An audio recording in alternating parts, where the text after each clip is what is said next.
July ni sang ni som ni paruk ani arap thlak le mai hei chu Mizoram state pakhat Karnataka khopui Bengaluru day Care Center-ah Naute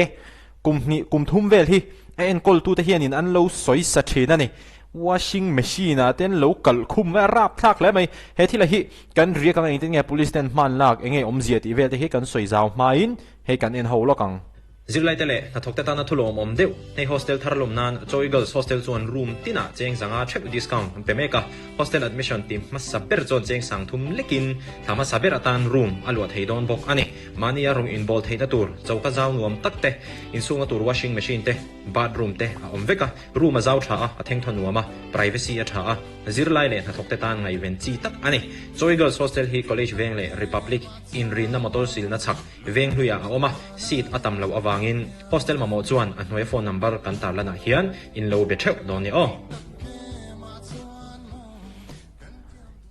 lo shilpung ro Joy Girls hostel college veng le republic veng in rin na motor sil na chak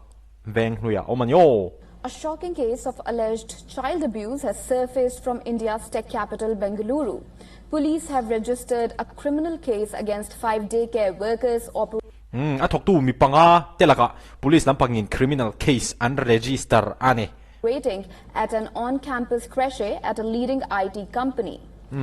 IT company pakhat chumi compound chunga daycare center karin dan chuanin khami company a thok tu te fa te pawni mai theya emo a hran pain khami company te khanin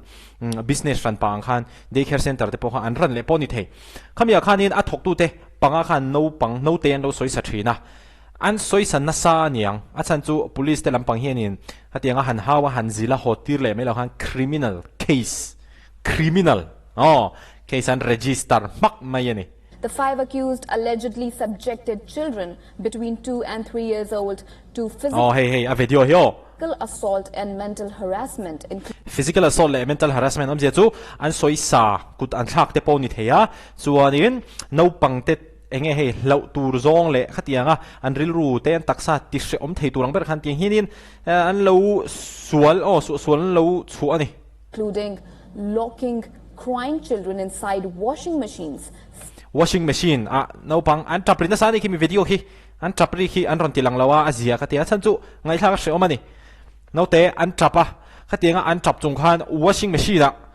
an kal khumani rap thak khap mai stuffing them into bathroom spaces and bathroom bathroom hun khata te bathroom te nga han te khan an no thin bok ani rap thak khop mai teng hi spraying water into their mouths with toilet jet sprays. Toilet European toilet among silfai na ha phu thei na ang chi khan khami phu na mang khan an ka te tuyan lo spray lu thi na ni ti lui na in mo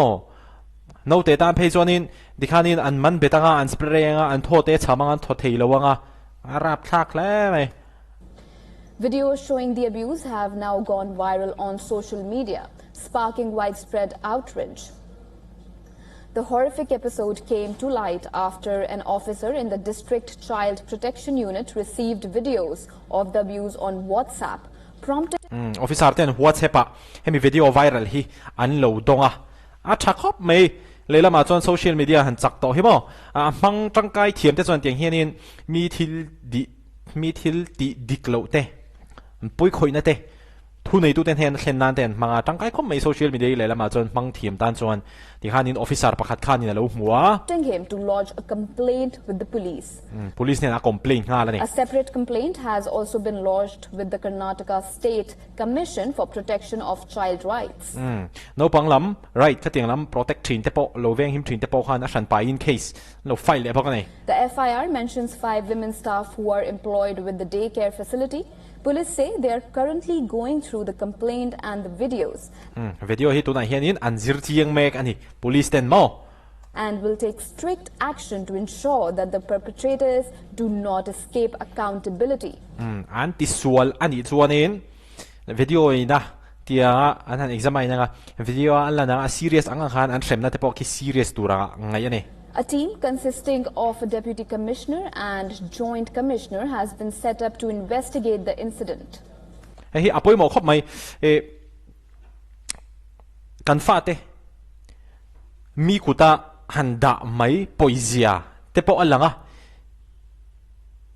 chuan mi hring hi alo in an lo thei khop me alo sual thei khop me hei man ate chuan ching thin ani school an fa te kaltira ti chuan tle min an han thiam thei lo de wan vopop kha tiang teng te po kha tu na chan abuse atling vek to thiam thei lo awanga hanin vuak ringot ang chi te kha man nai ting chang zia lu tu kan ni mo thiam thei lo ni chuan in hril fia mai tur ne kha tiang kha Mizoram po hanin school private school tam tak te chuan ching lu tu kan ni sarkar school ate pon tho han zir tira match formula an thiam thei lo bi ka emo science no khami hun chung hian by heart ron tian thiam thei lo bi ka an vole ringot chu wang chuan in kan du le pa te pon no nu le pa te pon an fa te eng tin nge school ate de care center ate atiang hanin an omzui ti kha uluk taka kan ngai event zui hi apoi mo em ani Mizoram a chuanin tuna lai chuanin a thleng to vak lo kan changkang to a this incident and we have taken up in the earnest. A deputy commissioner rank officer, a lady officer has been deputed for this, and the joint commissioner east both are looking into this serious issue. Tuna hianin an thui me ka We are looking because the complaint has just come yesterday and we are verifying it. an laman lo ni complaint kan mina lo lu chi a he kan en fia me ka tia an laman lem lawa man se thab via wanga chuanin hemi daycare center omna CAPG Capgemini Capgemini hemi te hianin daycare center hi an khar ngal ani Capgemini's foremost priority is the health, safety and well-being of its employees and their family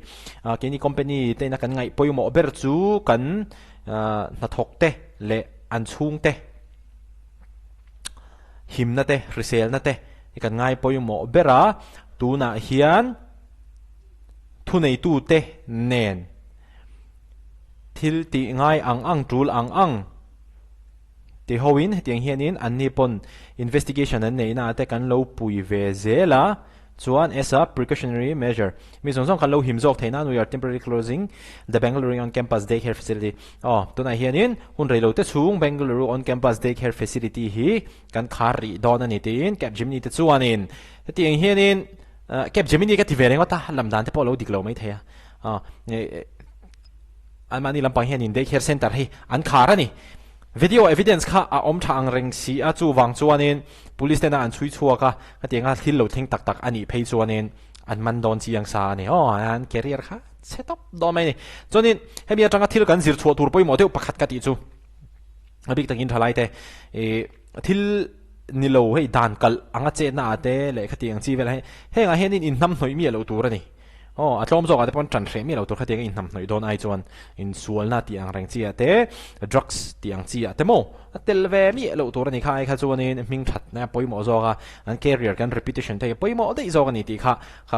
kan zir chuak don he an ni po an han chui tak taka an thiam lo ni chuanin an hna train an ban anga an hna tanga an ban pela ma jail te pon taw thei jail an ta hu an ron chule huna khanin an ni ta ha chon hna zon kha har tal to don achan chu kami criminal history kha an mani a khanin criminal case kha an mani history khanin a bet te to don ani ole kha ti zong kha tun chu mata na kan han soi zawa kan han rie ka